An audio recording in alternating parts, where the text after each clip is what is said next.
Hey everybody, Shay here for another book vlog.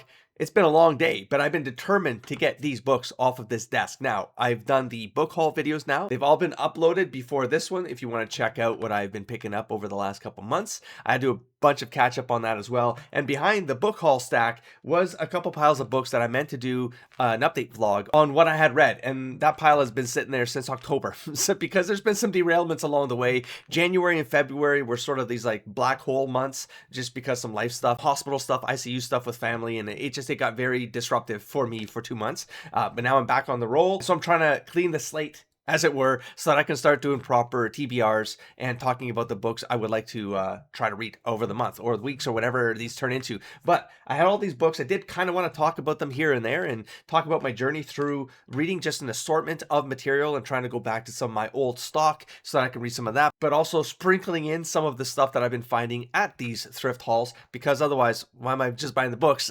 I mean, I like to collect them because one day I'll get around to them, but I do have to sort of shimmy them into the reading list as I get through the month. The last update I gave on books was in August, so a long time ago. So what I talked about there is I was halfway through Ready Player One and I had finished it by October. Not much to say here. I already talked about this in that previous vlog, so we'll keep it short. Because in the first half, huge nostalgia binge. So if you're a kid that grew up in the 80s and experienced a lot of the games that they talk about in here that were either late 80s games, 90s games. I mean, some of them were Atari games, literally from when I was a child in the early 80s. So it's like, and I have the games and I love them and stuff like that. But it does weave through so many nostalgic references that I feel like I'm not even sure how you read this without having context to that nostalgia, if that makes sense. I mean, I guess you can, because they explained it well enough for you to move through the story and the narrative. And the characters are pretty tight, and the way this comes together in the last half was pretty fulfilling. Like the way I'm not going to spoil anything here, but there's a couple little twists here and there along in the tail end of this, and it was very enjoyable. I gave this a 5-star on Goodreads. That might be a little bit of the bias because of that nostalgia piece, but I still remember a lot of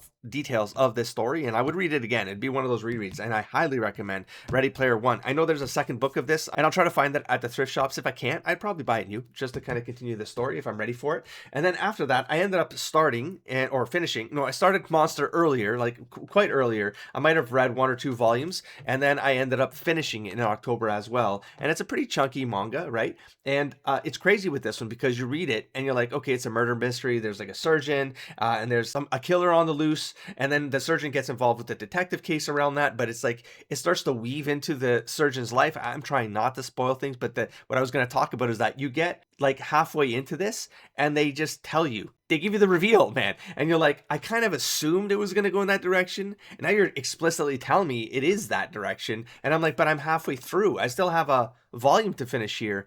And the thing is, there are 9 volumes of this. It's not even the mystery case isn't even the thing that could be spoiled for you, because you get to the end of this.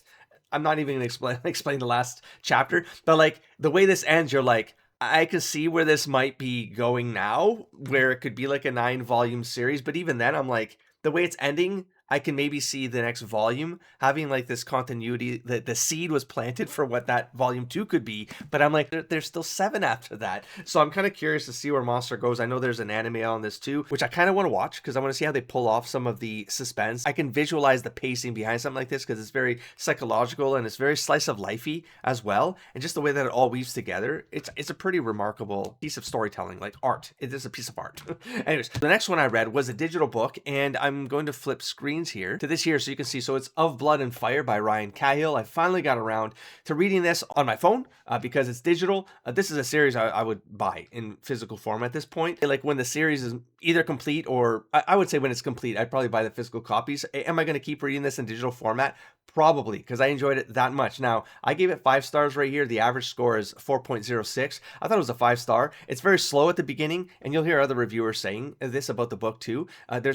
There's maybe 1/3 of the book where you're getting through it and you're really baking yourself into the world that the stories will be told in, and the characters that are sort of in this, again, I'm using this term a lot, slice of lifey, and you're getting involved with the characters that are in this village that the set piece is in. But this is a slow burn piece of setting up what will eventually become an epic. And by the time you get to, I would say, 30% of the way through, even half the way through, just enough stuff starts changing where you're like, oh man, the scope scope really starts to expand, and you can start to really see, like, behind the tapestry. The metaphor is not going to work. Where I'm trying to go with somewhere with this. There's a lot of pieces that you feel like are pieces on the chessboard, and you're not quite sure how they're going to play out, but you can already sense that it's going to be Games of Thronesian style. That's maybe not the right reference, because I don't know anything more to this world, and it doesn't really have that Games of Thrones vibe to it. I think what I'm trying to say is, like, there's a lot of pieces moving around, and at one point they're going to, like, intermingle, they're going to weave and stuff like that, and I feel like the promise was there for what this is going to be, and so I really enjoyed Of Blood and Fire. I highly recommend reading this book if you're a fan of fantasy, especially some of the more old sensibility style of fantasy storytelling. This will meet that need. Sometimes there's just modern phrasing that happens, and it's a little bit jarring at times, for sure, but you sort of just roll with it. You just feel it out, and it's just like, it's a modern approach to this literature, you know what I mean? And it's its own thing. It doesn't have to follow the old rules, you know? But anyways, I keep pointing at Monster when I'm talking about the thing on the screen. Anyways, Of Blood and Fire. And then right away, because I signed up for the newsletter, and I got The Fall for free, and the same thing for you. So if you're curious about this, some people recommend reading The Fall before you read Of Blood and Fire. I'm not sure what I'd recommend. I almost recommend the opposite. I really enjoyed reading Of Blood and Fire first, especially if you have, like, a history in reading fantasy, and you're okay with that slow burn, because you're aware of what that promise could be, and you just ride it out, and then you get to that point where you're like, that's why I'm here. I want to get that I want the roots in the system, you know, and I want to feel like that growth with the characters, so that when things start to pop off, I feel more invested in the characters right away. Whereas The Fall, it goes way back, and now you're going to get references in The Fall that come up in Of Blood and Fire. And I feel like when I was reading The Fall, I was like, feels different to me now because I read Of Blood and Fire first. Whereas if I read The Fall first and I got certain named characters came up, I feel like if I read Of Blood and Fire, those characters would appear, and it wouldn't, like, the mystery would be gone. I would know that they're hundreds of years old. I would know that they were part of certain things that are tied into what happens in The Fall, which is like this very historic moment that is now this foundation for what Of Blood and Fire started as, or like not really started as, but it's resurfacing, and what it could develop further into becoming, because now you understand the pieces that have been around for centuries, and what might have happened between that era, like the hundreds of years that passed, is the mystery, but it's the stuff that we get to explore now. And The Fall tells stories from 4 different perspectives, and it's like these moments in time of this event that's happening. Highly recommended. In my opinion, you read Of Blood and Fire first, then you read The Fall. But highly recommend it out there as well, is that if you just want to get like that right into the action, things are crazy and things are really amped up, you start with The Fall, but then you sort of have to prepare yourself for that slow start on Of Blood and Fire. That's what I'm saying. So it feels like it's a little bit of a reversal. I think at the end of the day, it's subjective, and just go with the flow. I highly recommend Ryan Cahill's books, and I will be back to read many more and get the physical copies of these one day. I'm not sure if there's an ending in sight, and as soon as there is, then I'll know I can buy the whole set. It's going to cost a fortune possibly to bring them to Canada, but I'll make a call, or I'll go to a convention or something like that, and I'll find them and then pick them up and drive them back or fly them back, right? Okay, so from there, I think I'm still in October. I read a lot in October, and I bounced around between a lot of different genres because I was testing things out, because I was starting to write something, and I wanted to absorb a bunch of different writer voices, if that makes sense, just so I could feel out how other authors did pacing. But I wanted to know what the more modern sensibilities were that were appealing to new audience or new readers, right? Younger readers and stuff like that. So I started jumping around. In a strange way, that going back to that kind of fantasy made me think about Dungeons and Dragons again. I spent a lot of time with Dungeons and Dragons, then Pathfinder, and just gaming in general. We played a lot during the 90s, the early 2000s. I ran games for about 20 years, and these were multi-year sessions at times. One of the settings I never ran, but I played in, was a setting called Dark Sun, and I ended up having 3 of the more newer novels that were released in the series. I do own all of the older ones, and so I bought these, I forget when, like years ago, because I was afraid that they'd go out of print and then they'd be hard to find, which some of the older books are. You have to buy them on eBay, or you're just very hard to find. And so I have like trauma, PTSD from like a bunch of series that have taken me decade plus to try to find. And so when I see things like this that come up and they're part of an IP that I'm very fond of, again, maybe there's that nostalgia piece that is behind it, and I didn't want to lose them. I wanted to make sure I got them before they went out of print. And so I pulled this off the shelf right away, trying to go back to that fantasy, and like I was hoping so much that this would be everything I wanted out of Dark Sun revival, if you want to call it, like Wizards of the Coast Dungeons and Dragons bringing back this very old IP. It's set on a desert planet, completely arid. It's kind of like post-apocalyptic if you if you want to say it that way. Imagine Dungeons and Dragons, but it's like, I don't know, thousands of years in the future and everything's gone to hell, right? That's Dark Sun, and I love it. It's brutal, and even the art, like you can kind of like, it's got that Boris Vallejo feeling. It's got that brutal like pulp fantasy action feeling to it, you know. And I didn't get any of that in this book. I'm gonna check Goodreads right now just to remind myself what I gave this. Yeah, 2 stars. This was a 2-star read. You know what I felt like with this book when I was reading it? It was so dense up front, and the text is so small. Like, it's pretty crammed in there for a book like this. Like, I feel like the target audience for this might be, I wouldn't say YA at all, but it's a gaming audience. You know what I mean? This is like this is very niche reading. Is kind of how I see gaming books. But I'm addicted to these worlds, you know, because like they're part of my past. So I'm reading this, and I'm thinking, okay, I'm getting the vibe of what, like, it's bringing back some of that feeling that I loved about Dark Sun, and the characters were kind of cool. And then the pacing just started to go really lopsided. Like, I felt like I was either tired while reading or I was missing pieces. Sometimes it felt a little slower than it needed to be. And then you get halfway through and you start feeling like you're missing chapters. Like I had to go back a couple times and go, did I skip a whole chapter or a chunk or something like that? Like, did my bookmark fall out of place? Like, I'm not sure what's going on here. And then you get to the last fourth, like what I would call like the act 3, right? Because I go act 1, act 2A, act 2B, and then act 3. And when I'm reading, I'm thinking about these 25% marks, you know? And I get to that 75% mark into the act 3. And the way I'm thinking about the storytelling patterns, I'm like, you do not have time to finish this story. You do not have time, because like none of the patterns were making sense to where I expected them. But I'm like, maybe you're trying to subvert expectations on the way this narrative is going to flow, or maybe this continues in the other 2 books that I ended up having, right? That wasn't the case. In the last quarter of this book, I literally felt like this was probably drafted as a trilogy. And then the first 75% of this book, Jeff Mario maybe thought he had a trilogy deal. Look, I'm inventing things. I hope I'm not being snarky in a negative way. I'm just saying it didn't work, because I felt like, and I don't think it was the writer's fault. It was a little bit jarring, like the way the settings kind of just constantly shifted, and, you know, shifting sands or something, as that metaphor was going nowhere. My point is, you get to the last 25% and you're like, this was like 2 books in like 150 pages or something like that. Like, this really needed to be a trilogy, and it felt that way because every chapter was such a massive reveal, and it had to be so condensed that nothing really paid off. The moments that happened where there were these massive reveals, you're like, but the previous chapter, there was like no lead up. There was like, it was just weird. I don't want to spoil anything just in case people are going to read it, but I was unfortunately extremely underwhelmed for my return back to Dark Sun. But of course I couldn't stop, and so I picked up the next book that I had on my shelf, which was called Deathmark. It's also a Dark Sun's book by Robert Schwalb. Great cover, and the art for Dark Sun was always top notch. I always loved it. I gave it a 3 out of 5 stars. It was also one where I wish it was more than what it was. There were some moments in here that were a lot of fun, but even as I gathered these books into these piles, I knew I was going to do a vlog like this. I was like, what the hell happened in this book again? And I almost reduced that 3-star to a 2-star just because of that feeling. You know, that feeling sometimes you're like, I read this book 4 months ago. How do I not remember what happened in this book? I might as well talk about these 2 at the same time, because I picked up Under the Crimson Sand as well. I read these 3 books basically back to back. This one's by Keith DeCandido, and it was part of something called an Abyssal Plague novel, which was this kind of novella, if I understood. Like, at the back of this, there's like a novella, but they're like parts of a novella that are in different settings of Dungeons and Dragons, Forgotten Realms, and this and that. And so altogether, like, the novellas tell another story at the end of these. But what happens in this kind of has nothing to do with this Abyssal Plague.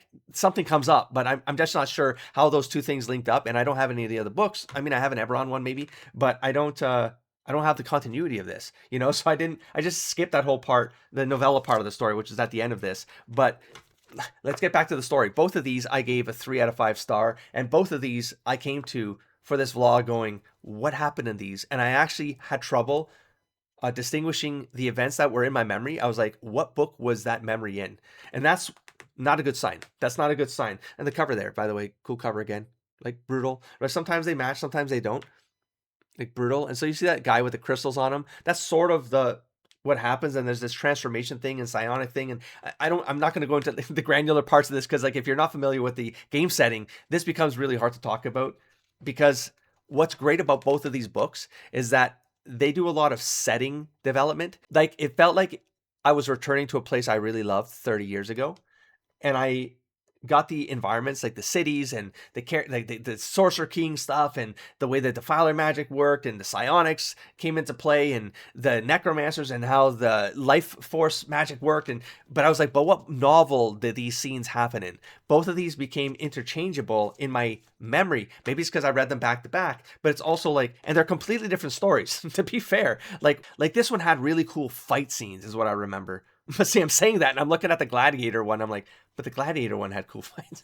Like, which one were the fight scenes that? Anyways, the fights inside the wastes, they were like, I could see them as epic cinematic views, as if they were a movie when I was reading about the fighting events here. But in continuity, sometimes they didn't flow right. Like, there was something with the flow here that just didn't work for me. The characters were cool, but I don't remember any of their names, man. I remember her. I remember like stuff. I remember some dynamics between the characters. I remember some really, there was like strangely funny moments in this. Like, I remember there being dark scenes that had very funny moments, which I was like, that shouldn't have been funny, but it was. Cannibal halflings and stuff like that.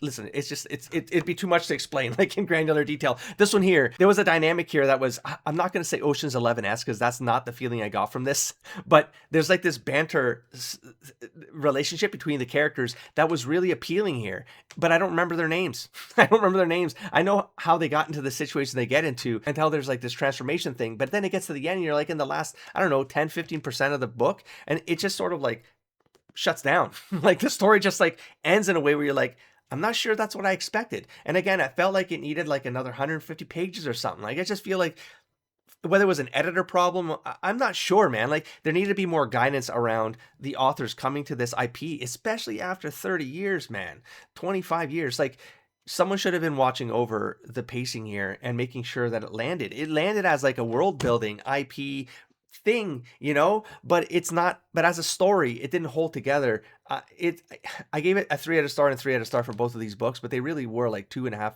stars. And me not knowing the details in this, because it took me like 5 months to come around to talk about these. I intended to talk about these in more detail, like with just one video dedicated to the Dark Sun books, but I didn't. And now here I am, not really remembering like the names of these characters and which really cool events, like what book they were in. It's crazy. It's all just mashing together. And again, maybe that's my fault, but I'm not sure it is. I think it's just from a story construction perspective, it was not that fulfilling, and it's very unfortunate. I really, really look forward to returning back to Dark Sun and loving it, but I didn't. So we're gonna move on from there.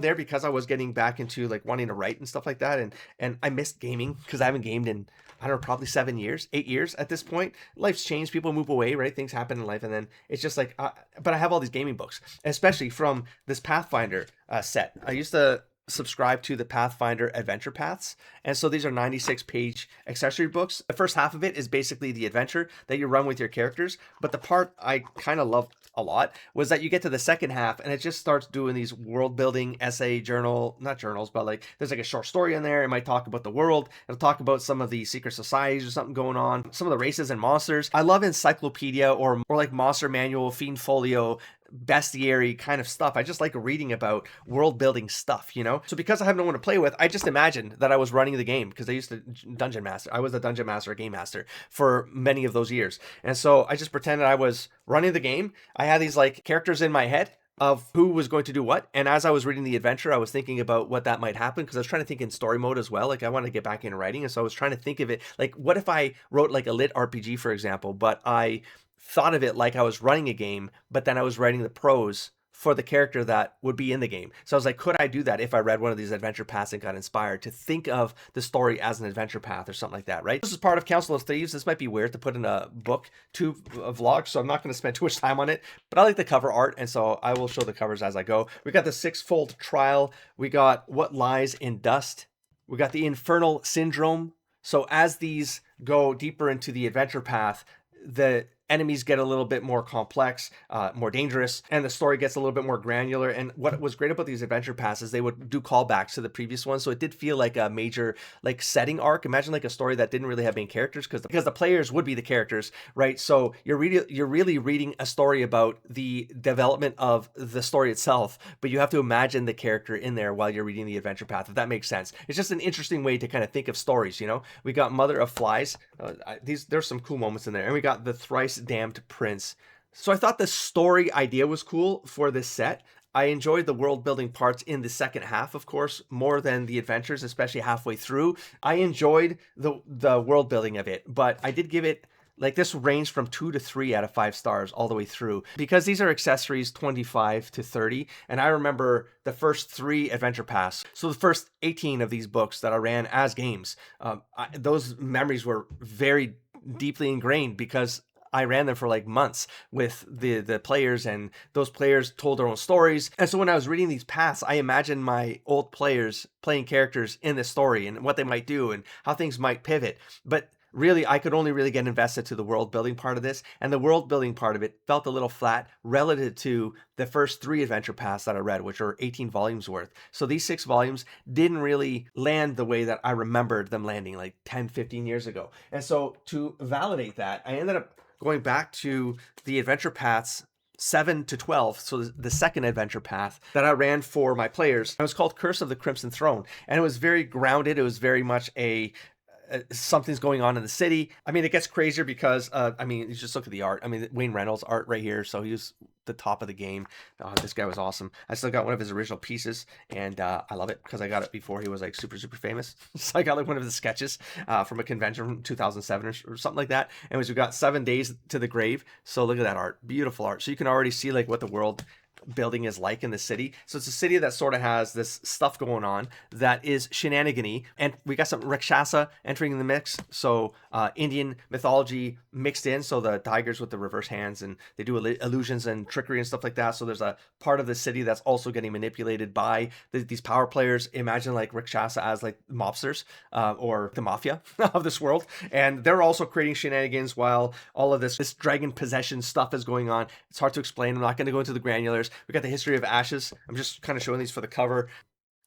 So things start to go into undead kind of territory, and then finally the Curse of the Crimson Throne, Crown of Fangs. I loved running this back in the day with my players. As I was reading this, I was remembering those moments, but I did return to this one to see if the writing was just different, the composition of the layout and the way that they presented the second half of the book, which was the world building part of it. How did it feel different from A Council of Thieves? And I did feel like, I mean, again, there might be a bias here, right? But I felt like there was just something extra in there that was more inspiring from a storytelling perspective. The first volume of Curse of the Crimson Thrones, I gave a 5. I really enjoyed it. Again, this might be the nostalgia part. This might be the memory of the game I played, but the first book was, the setup was great. The characters were great. There was a continuity to what was going on with like this underground resistance group that was going to work against like the system, and it just felt so good. It felt so natural as a story. The deeper this went into the adventure path, though, it started to become more about, here's the map you're all going to crawl through, and here's some key lieutenants and bosses you're going to fight, and then here's the one little nugget or seed that's going to carry over. But every time that happened, it got less and less important.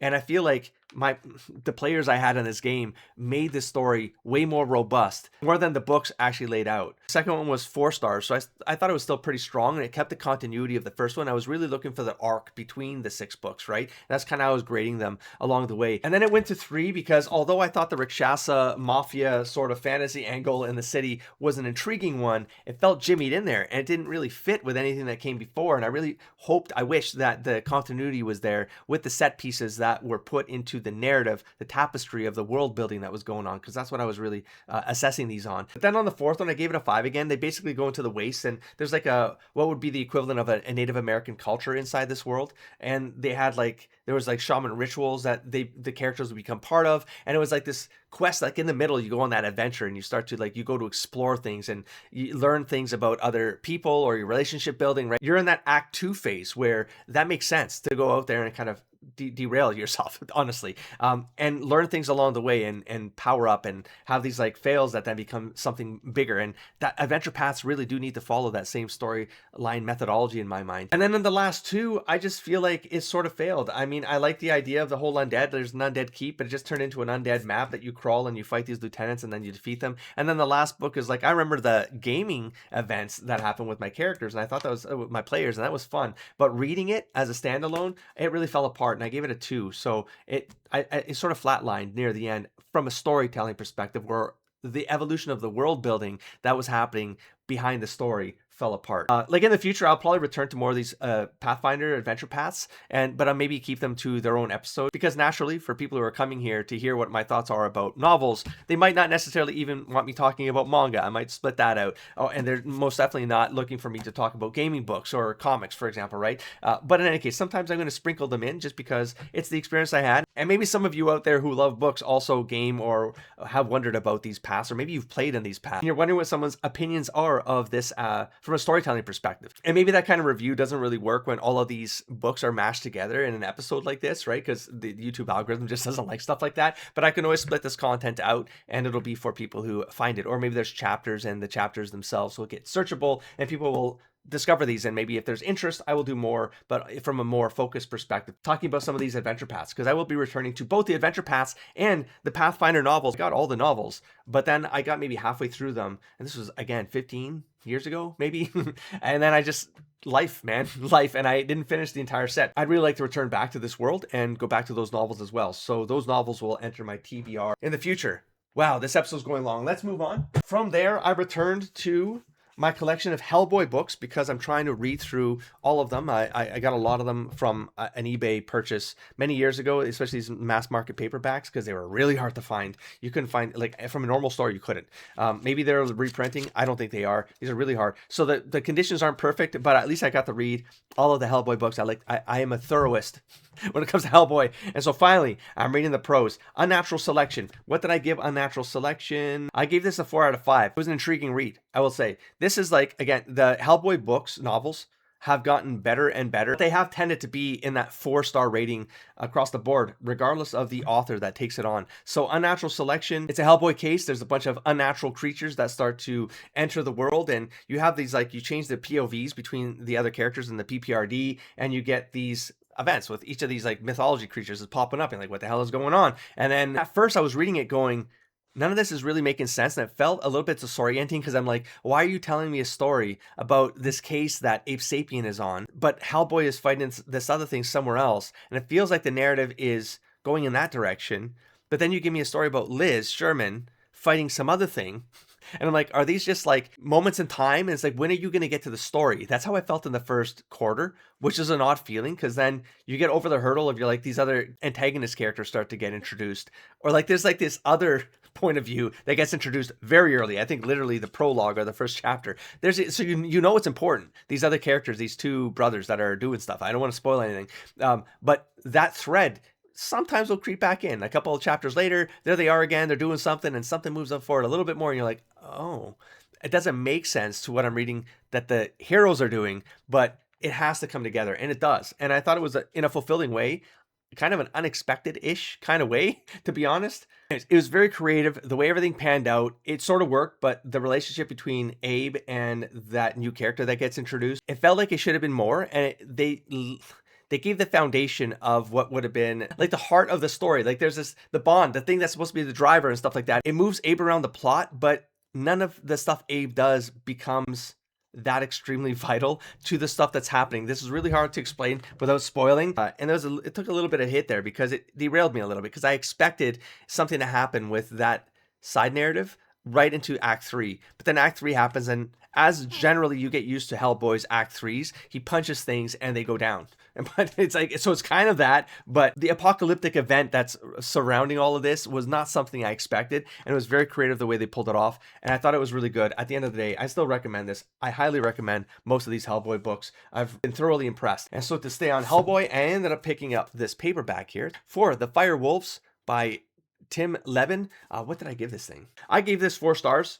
I mean, based on the title, Fire Wolves, sort of not werewolves, I guess, although that image there in the top, kind of, but fire werewolves. It's hard to explain, I guess. It was fun. This was a really fun story. Get, again, the same kind of pattern here, right? You get some perspective switches on the characters being on missions, and they have to come together, but it's not like what you think a werewolf curse would be. It's not just the curse of the werewolf. There's like more to it, and there's like the mafia is involved, the Italian mafia is involved, and the family bloodlines, and there's a curse there, and it sounds like it's very mundane and sort of typical and traditional on the surface as I simplify it that way. But the great thing with Hellboy is like it takes a myth, and then it kind of like mingles in something else to make it a little bit more unique. And then it's, of course, the way that Hellboy has to engage with that threat makes it a compelling and fun story to read. So I'm going to keep this one pretty light because I went a long time with Unnatural Selection, and it's the vibes are generally the same. Did a generally good job of keeping the side characters involved in the story, and like in a way where they're woven in a way that feels natural, and it feels like there's a through line for all of them, whether they're a primary character like Hellboy or the BPRD talking, or whether it's the secondary characters that are very much attached to the primary narrative driver of the story. But then there's like tertiary characters or auxiliary characters that are part of the family, and even those ones had their own development and evolution. And I mean, the Italian Families Talking really did feel like that. Like I could see it as a movie or a TV show in my head while reading Tim Levin's writing. Like it was really good writing in my opinion. And there was these events, the way that he writes the events or the action bits, they always felt cohesive in my mind. Like I wasn't confused about any of the actions that were going on. And I like the little twist with the whole fire thing and the way that everything comes together and wraps up in the end. I thought that was a really good execution. And then I thought it was odd to have another book come out so close to the Fire Wolves called The Ice Wolves by Mark Chadbourne. And I was like, is it the same story, but they turn ice? Like I was just like, it was just weird. Now it's nothing like that. It's a completely different story. It involves wolves, not in the same way, which is weird because it's like it's ice wolves, but it's actually a story about a haunted house and the legacy attached to objects in that house. Or I mean, again, I'm trying not to give things away, but something tied to like a curse that is more attached to this house, the idea of like that paranormal haunted house feeling. But the Ice Wolves are part of the narrative, and it's intertwined in a way that does make sense, and it's cohesive, and it's a lot of fun because you have a story that doesn't globe trot. It goes from wide to narrow, and then they're in the house. And I would say like half of this book, maybe more than half of this book, is them in this house having to deal with these Ice Wolves or the threat of the Ice Wolves. It's a little bit more than that, but it's that. It's hard to say. Again, I don't want to spoil anything. What's great about these is that myth interweaving with something that's on the more mundane level, and the way that the characters interact are very natural, and it just, man, they're good stories, man. I gave this one did I give this a 5?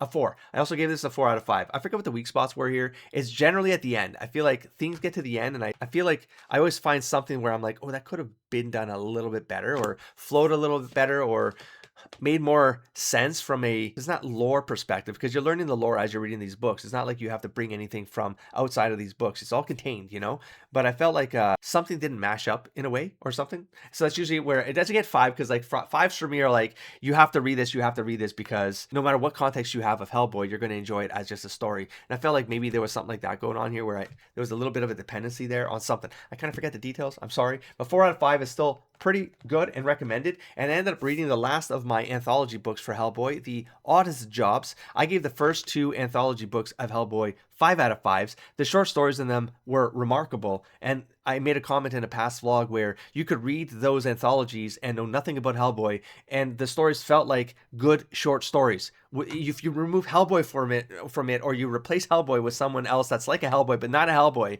so that you're not seeing Hellboy when you're in these stories, the stories would be really good. They'd still be really good. This one was a 4 out of 5. I feel like there were like maybe 20 to 25% of the stories in here. I found myself starting, sort of losing the point, and then skim reading. Like some of them really didn't captivate me the way that the 5 out of 5ers did. Because when I say 5 out of 5, I'm like, I think all the stories of the first 2 volumes of the anthologies, like all of them made me not want to put the book down. This one didn't make me want to put the book down, but it made me want to speed through the stories that I didn't enjoy as much. Like I just felt like they were lagging, they were slow.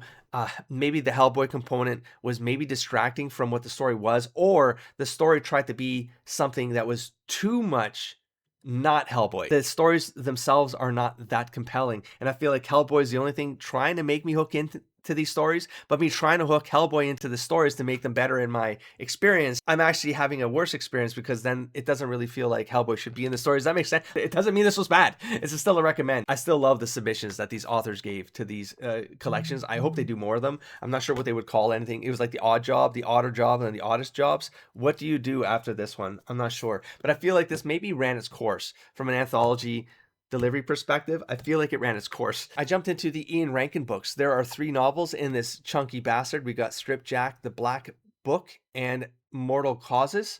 And I just once in a while I'd pick up one and I just go for it, and I try to interweave these into all of these. It's kind of like my palette cleanser along the way, just because I have a lot of the Ian Rankin books. It's like a 40 book run for this author. I might have somewhere around the 33 or 34 mark. It's getting up there. Okay, so book 4, Stripjack, I gave a 2 out of 5. Try to remember why I didn't like this. Like on Goodreads, it's getting a 3.89 out of 5. I really didn't think.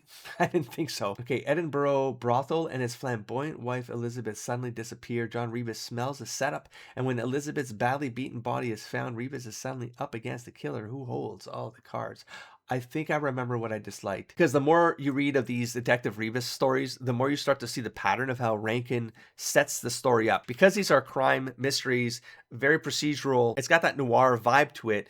It's very layered, a lot of red herrings, a lot of setups, and a lot of misdirections, right? So at the beginning, you're going to get like, bam, you're kind of in some action, that something happens, and that might not even be the case, but maybe it will be part of the case. Like it's a seed, catapults off of that seed, but then as you get through Act 1 and into the Act 2 region, you're like, what was the prologue about? Because I've gone like you've derailed me completely somewhere else, and then he intentionally confuses you as a reader, because he's giving you a bunch of secondary characters. He's doing the procedural part of it, right? So he's talking to all these other people in that are attached to the case. He's also against like his superiors to some degree, because he's a bit of a loose cannon lone wolf. But you know, he's interviewing people that are part of the case. He's going down some rabbit holes. He's being told not to do it. Then he does it more, and he goes off the rails. And then by the 50 to 75% mark, the late Act 2 part, you're kind of, your brain is full of just all of these different pieces, and you're like, Jesus Christ, like how is this going to come together? You know the seed is in there somewhere, and sometimes you kind of have a hint of like what you should be following. There's like a tell now. I found like 6 books, 7, 8 books in to Rebus, it's somewhere in that 50 to 75% mark is usually when I go, I'm either in or I'm out. Like it takes me about that long, because I love the early part of a Rankin story. I love the chaos of it all. I love how Rebus navigates all of it. I like his personal life stuff. But then it gets to that 50 to 75% where it's just like, is the chaos soup is now in full, this metaphor is going off the rails again, display for consumption. I don't know where I was going with there. Listen, it's almost 2 a.m. The point is, with Stripjack, was there a cool idea there? Yes. I'm kind of remembering some of the moments with the journals and stuff like that. Yes. In Act 3, like things come together. The way I got there wasn't fulfilling, is how I would put it. All right, The Black Book. I gave it a 3 out of 5. Kind of remember that this was, again, I read this one in October as well. Black Book is the one that gets entangled in a bunch of corporate or government conspiracy stuff, where he's got to put pieces together based on this book that gets flipped around or left behind, and he's got to unravel. There's names in here, and there's some plays on here. It's good plays. It's good investigation work. It's a lot of fun seeing Rebus work through the problem. But I like his personal life stuff better, and I do feel like there was stuff in Stripjack which was more his personal life stuff, and like you getting to learn the character. I feel like I have to reread the book just to talk about Stripjack. I really can't remember enough of why I put it as 2. Maybe it was just all over the place. I felt like, no, I'm like looking at the chapter like titles, and I remember some of these chapter titles, and like I remember what was going on, and they're well written, man. I do enjoy the writing, and there's just like this clever beat behind the way that Ian Rankin writes and the way he ends his chapters. There's always like this funny line. It's a pattern. He does it all the time, but it's like a comment Rebus will say to the scene that just happened, and it's always like, they're not always laugh out loud moments, but they're just like, they're unexpected, like quips, or like the way he says something. It's like this awesome closing. You can almost sense a commercial break happening. Like it feels like a TV procedural. But for the love of God, I can't remember like why I didn't like Stripjack. I think it just might be it was a lot of pieces moving around. I wasn't able to follow the thread or the red herrings all the way to the end in a way that felt cohesive to me or fulfilling. Maybe, I guess. I might have to reread it.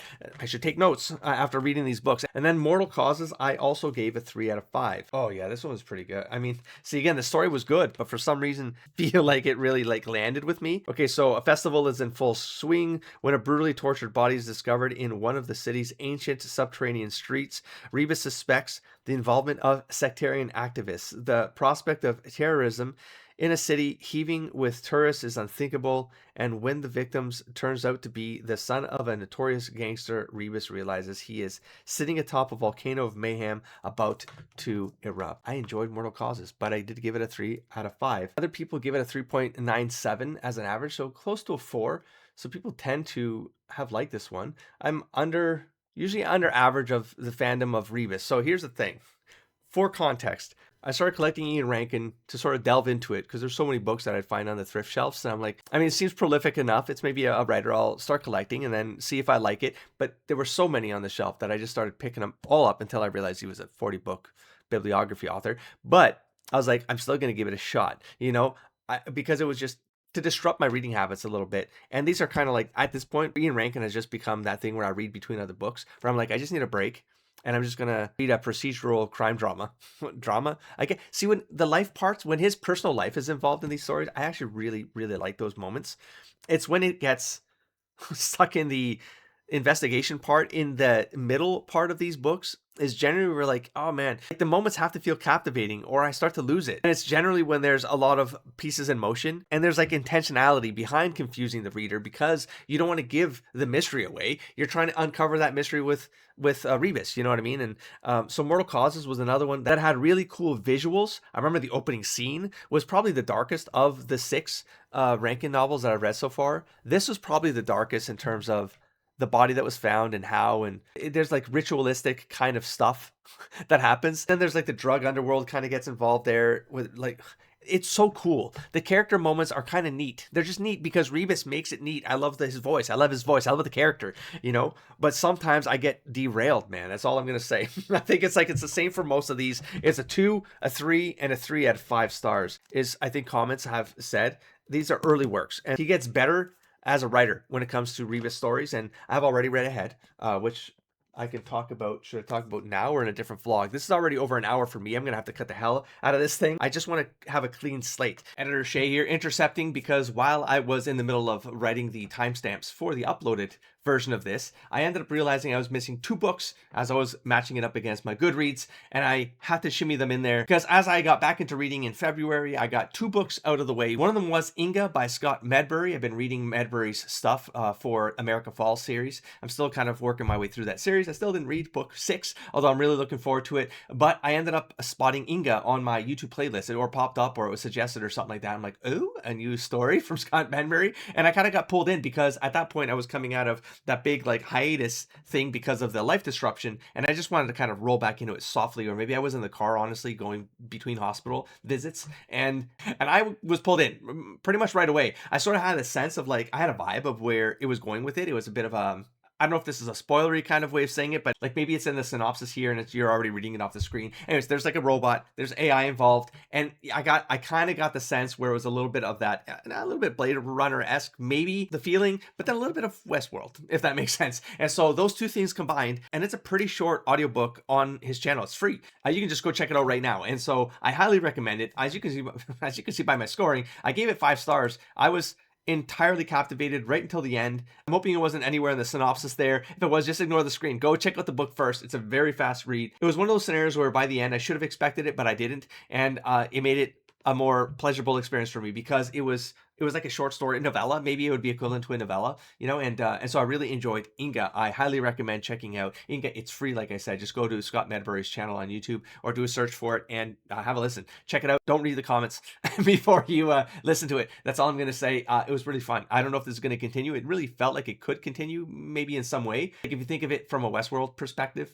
maybe that's already saying too much. In any case, and then anyways, the second book I ended up picking up because I found it in a haul, and I do have a haul video on talking on my first find of a bunch of Terry Pratchett books, and the first one on the top of that list was his first book of the Discworld series, The Color of Magic. I was so curious about how this writing style was that I had to pick it up right away, and I think I read this the same night. I ended up picking it up from the thrift shop, and it was a pretty rapid read for me, and the pacing of it, and just the way it's written, it just clips along. I was definitely not recommended to start with this book. I was recommended to go elsewhere for the writing, but my problem with that is I really enjoy getting into author continuity because that continuity tells you a lot about the development of the author while writing these sprawling world books, and to me that's part of the experience.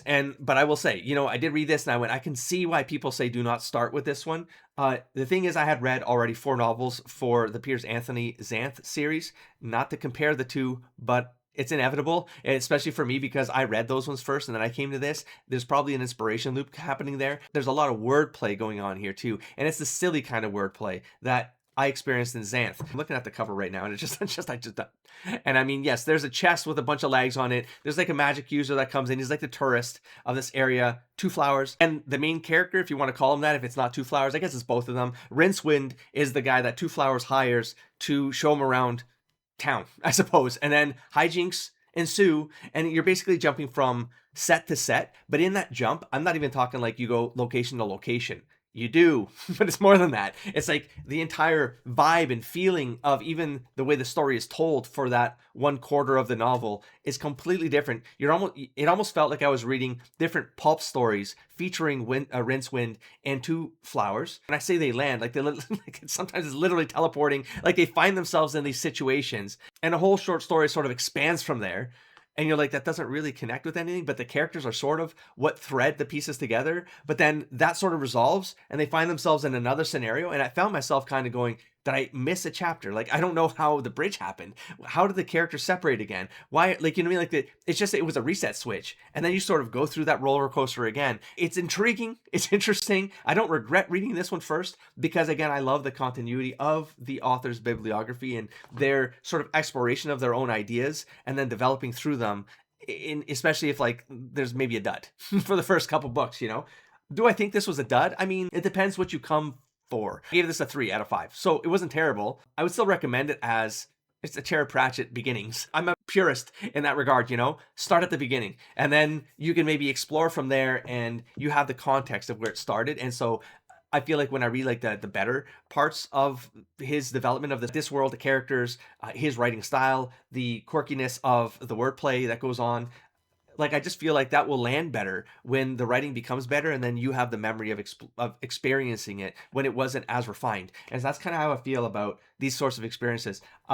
It kind of gets into the world and what this world is. It's literally a disc world that sits on the back of elephants that are standing on the back of a sea turtle that's floating through space, and it all sounds that crazy. It's like it doesn't try not to be a work of fiction, if that makes sense, but it grounds everything in a way where everything from the perspective of the characters, it just is. These things are just, they are. You know, the edge of the world is very literally the edge of the world without spoiling the ending, you know? And, or I mean, the last third and, well, the ending. The death character, yes, it was amusing, it was intriguing, a little bit disruptive at first because I was trying to figure out how it worked, you know?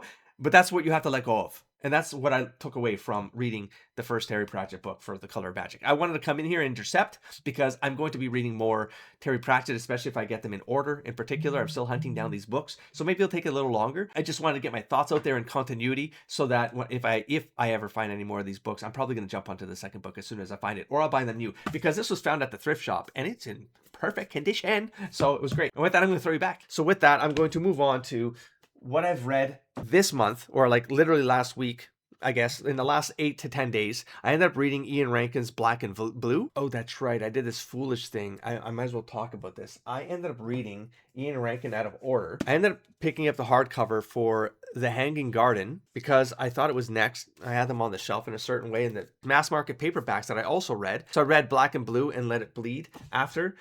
But I kind of regretted reading them out of order because this is when I really started to feel like I enjoyed the Rebus character moments more than the crime that Rebus was solving. And I started to really see this as a procedural television show while I was reading. I actually did enjoy The Hanging Garden. I gave this a 4. I did. So 4 out of 5 star. The flow on this one was good, but those personal moments were better. Because whether it's like the Patience arc, so like the love kind of story in there, his daughter Sammy, something happens with Sammy, and then you have like personal stakes, and then he's kind of going to the jail to talk to the crime boss guy he's kind of a lie. He put into the slammer, but the guy still controls the underworld, and so Rebus can tap into him to like get into his information network and find things out and move things on the street even though the guy's in jail. And so I thought that was a cool dynamic. Rebus kind of like having a personal stake in the game here really tied the through line together. But then I was like, I was remembering Mortal Causes, you know? And whether like Patience or Sammy are in these books, right? There's like, I had them at one point of the continuity, and then I got this one. I was like, what happened between? Because these are sort of, you can kind of read them standalone, but his personal arc, Rebus's life, is in continuity. You can read all the books standalone for the cases, but the personal stuff is in continuity. And that's the part I'm starting to really enjoy more. So 4 out of 5 stars. I love the pacing in this. I love the personal stakes. I love the character moments. So this was book 9. I ended up going to Let It Read, which is book 7. And then I ended up going to Black and Blue, which is book 8. And this gives you a little bit more of that. Again, there are little moments, like the daughter moments happen in here, and the patience. There's just little moments. Or whether it's Farmer, which is like his superior, or Flowers, it's like a comedic guy inside the station, another detective. And there's like these side characters that also have continuity, but they're interwoven into what like is maybe 80 to 90% of the story is not with these side characters. It's this other stuff that's derailing you and sending you all over the place, as a crime fiction mystery is wont to do. But man, I get so derailed and disoriented. And so Let It Bleed, I gave also a 3 out of 5. And Black and Blue, I gave a 3 out of 5. And for the similar reasons I talked about for Stripjack, The Black Book, and Mortal Causes. There's just moments in here where I can't follow it anymore. And I believe it was Black and Blue. I'm almost certain it was. This turns into the same scenario that happened here with The Black Book. When I say this stuff out loud without giving like all the continuity context, it feels weird for a review. But it's for the people who have read this book. You have just enough to go on that I'm kind of tapping into. Like when I get to the halfway part of a book, 50% to 75%, I expect certain things. And what Ian Rankin will always do is he floods you with a bunch of all of the moving parts are in that Act 2B, and sometimes it's too much, man. But here's the thing, it's always important. That's what you learn with his books, is that it's like if you have a guy that's at some party at some oil rig convention and there's activists, and like if these pieces are flying around, you're like, maybe it could be a red herring, or maybe something with the oil and the activists, and then there's like a through line here, you just don't know what it is yet. But by the time you get to the Act 3 or the tail end of Act 3, all of these pieces make sense to you, and then you realize it goes all the way back to the prologue, you know? So you start to understand like what pieces you're supposed to like file away, and just remember, so that when you're going through the chapters, there's like these moments that you kind of connect the dots, and you're kind of creating that wall of weird behind you as you go. But at one point, and I read this in a day, right? I read this one in a day, I read this one in a day. Like these are fast reads for me. So I'm pretty invested to like get the points. But again, it's so much that maybe it's just too much for me. Like at one point I just go, I don't even know anymore. Just tell me who it is. Like just get to the end and tell me who it is. It's not tell me who it is, because that's not always a thing, right? Like that's not the story. The story is like, how does it become the person that you think it might be? But how does he connect the threads and make it that? Because there's always there's like 2 or 3 or 4 steps before you get to that, and it makes sense. Until you get there, you're kind of like, I don't even know how he's going to make this connect. And I get that's the point, you know? But sometimes it feels too disruptive, is what I would say. I'm reading the premise here, and I just read this a few days ago, you know? But it's like the way this starts, you're like, what? So there's this chase on some bridge thing. There's like an accident. There was a kidnapping, and then these 2 guys jump off the bridge. That's the prologue. I'm not spoiling anything. Then these 2 guys jump off the bridge, and you're like, what the hell? And is that the case? And then it's kind of roll into the book, and this other case happens. But then you're like, because if it was a prologue, these are going to thread. These ideas are going to thread. How? We don't know. That's the point of it. That's why you read, and that's so compelling, man. Act 1s are always, they're the strongest reads for me. I love the first 25% of Ian Rankin. And then I get to that second quarter, and it's still okay. It's the exploratory part of the storytelling, right? So he's going to kind of get out there and give you some more characters, and that's where the red herrings are really going to start to pop off, or things that feel like a second and third and fourth plot line kind of kick off in parallel, and you're like, Jesus. So that you're kind of following different characters in different continuities, and then his personal life is in there, and then they do sort of interweave, and then at one point you're like, okay, if they're interweaving, this is going to connect. This one was cool. It was cool the way they made this stuff connect. And then the Act 2 gets ram-packed with a bunch of details that I believe it was this one. I'm almost positive. I start getting a bunch of acronyms. Yeah, I literally flipped open to a random page near the halfway point, and just these acronyms getting thrown at me left and right. And I'm like, I don't know what any of this stuff is, because it's contextual to Scotland or the area or stuff in that region. And then there's oil rigs and executives, and there's more names, and there's activist stuff going on. You're like, this is all going to be connected. I don't know how, and right now it's spending a lot of time setting up those scenes, and those scenes are very distracting to the through lines, and so it starts to it just throws off the continuity as I read. And again, I read this in one day, and so pretty much back to back. I got some distractions along the way through the day, right? But I got through it. But I always came back to it going, what were the moving pieces again? Maybe that's the point, you know? I'm just not used to it, and maybe it could be a bias for me. So Let It Bleed sort of got entangled, and the way that it concludes, whenever the elites are involved, same sort of scenario that happened with the Black Book, is you get an unfulfilling ending, in the sense that you know Rebus isn't really going to take those power structures down. It's just not the kind of book that this is. He's being warned by his own people to like not pursue things. People are dying along the way. Don't get involved. He will get involved because he's stubborn, and that's why I love the character. But the ending sort of ends with some loose threads. And that's happened now in a couple books, including with Black and Blue. Same thing happened here.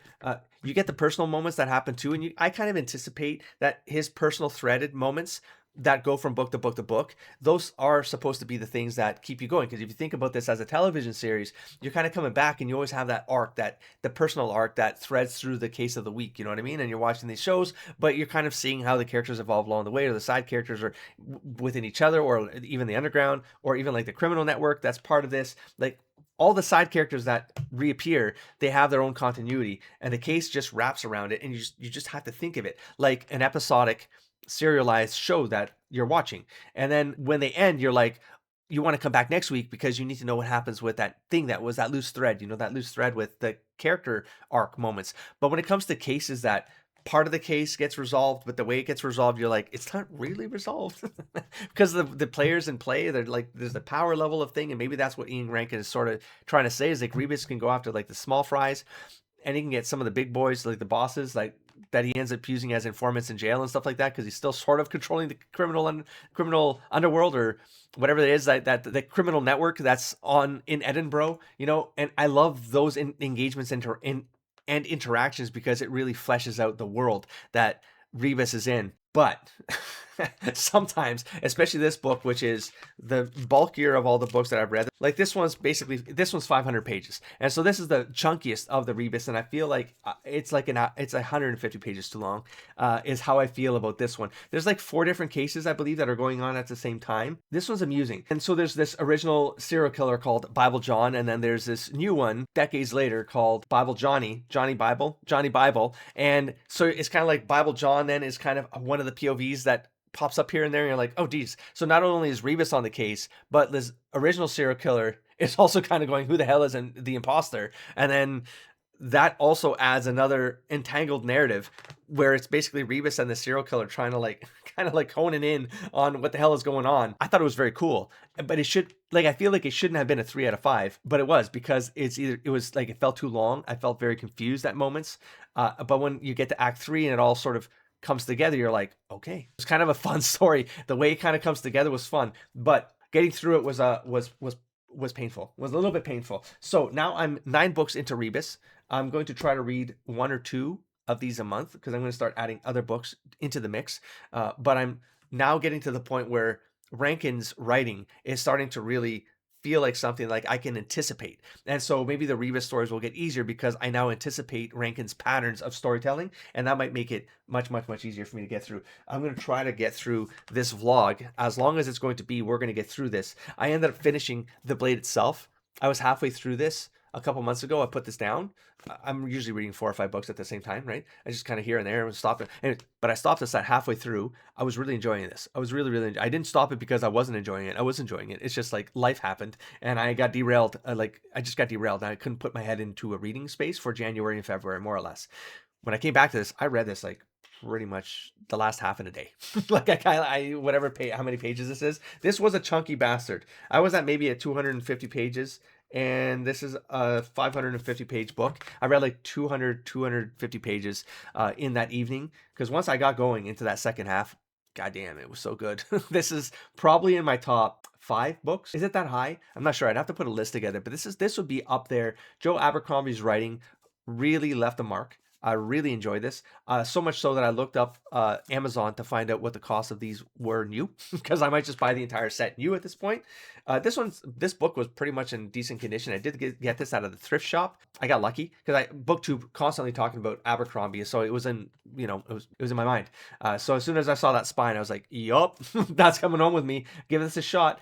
Really enjoyed it. Anyways, I'm looking forward to finishing this trilogy. I love the characters. I love the promise of where the characters are going to go. Again, you get halfway. This is a weird one because where you tell people it's like, just get through the first 25% and then it gets better. And like people are like, no, I don't want to get through the first 25%. Like at that point, if you don't have me, then screw it. And I'm like, no, you don't understand.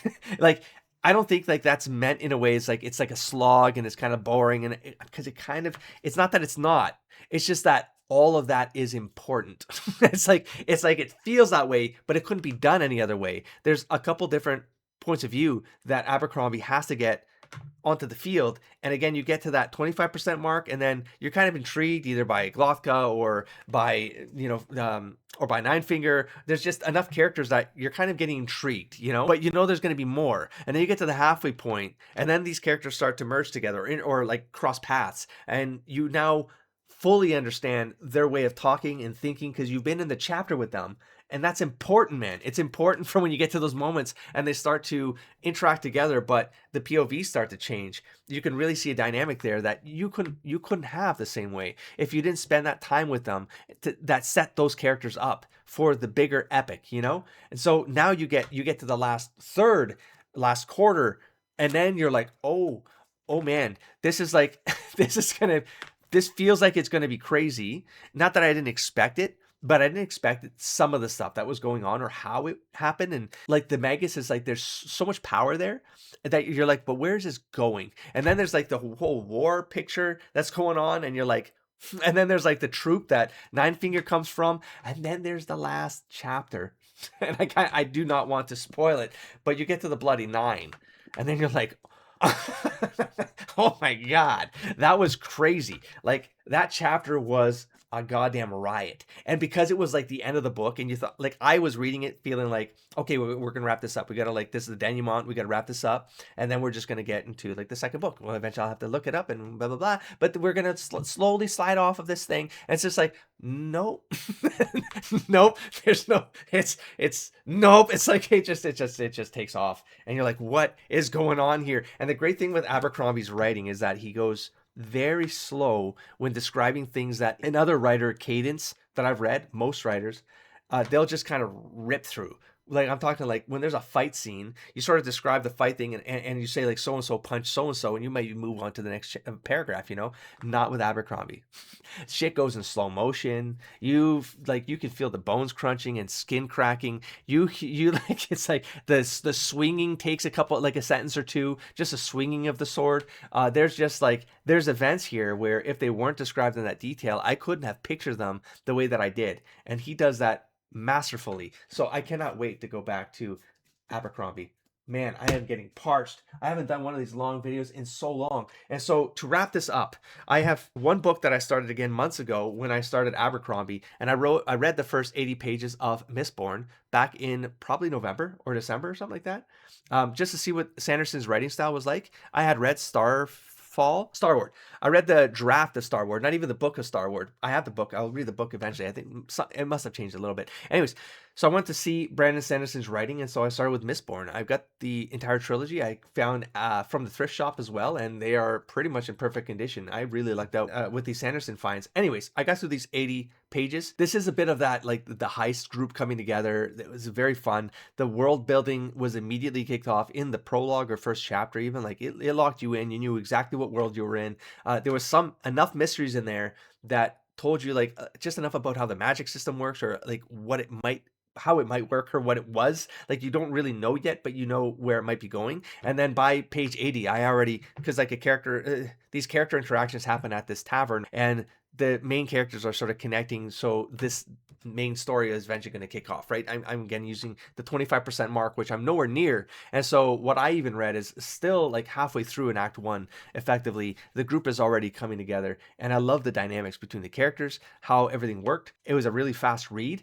I think those 80 pages were in an hour. So I'm going to return back to this one, and I'm likely going to get through all of this in maybe a day and a half. I would imagine I'm just going to focus on Mistborn and crank this one out. And so that's going to be on my next TBR to finish. And I ended up going back to wildcards because I was talking about wildcards in one of the last haul videos because I picked up volume 2 and 3 in paperback edition. And I have this mass market paperback edition for, I think it's like 14 of the original printed novels from the 80s and 90s, maybe early 2000s. I'm not sure when they stopped that first run, but I got all of them from an eBay purchase in the early 2000s, and I meant to go back to like read the series. I had volume 1, 2, and 5 as a teenager in the 90s. I remember moments in the short stories along the way, and so this was a one-day reading. I got about I don't know, 30% of the way through. This is about 3 of the short stories plus the prologue or something like that. It's funny because I was going through the short stories, not remembering the details of how they started, but like I remembered very key moments of the short stories that, like, as a teenager, like there's certain visions of how some of these things played out.